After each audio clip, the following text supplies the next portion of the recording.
Li navçeya Zalê Macaristanê cihekî bêhempa ye ku bi germava xwe ya herî mezin a cîhanê tê naskirin.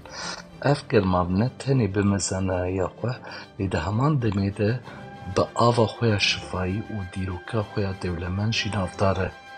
Çêbûna germava havîzê bi çalakiyên volkanîk ê li hefza Pannonyanê bi hezar sal berî vê girêdayî ye. Avagerm ku ji şikeftên di bin erdê de derdikeve, ev germava bêhempa diafirîne. Ava germavê bi saya naveroka xwe ya û mîneralê zêde ji bo gelek pirsgirêkên tenduristiyên wekî romatîzma, nexweşiyên çerm û nexweşiyên muskûleyan baş tê zanîn.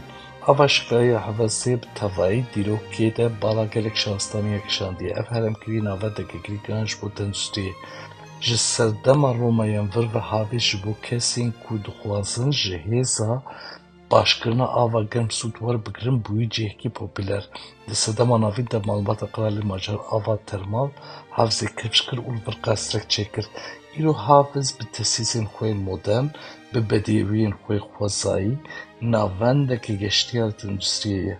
Germahiya ava germavê ku di navbera 23-38 pêlan de di tevahiya salê de diguhere. Ji mêvanên re ezmûnek bêhempa pêşkêş dike. Kukûr, kalsiyum, magnezyum û mîneralên din di avê de pêvajoya başbûna xwezayî ya laş piştgirî dikin û rewşa tenduristiyê giştî baştir dikin.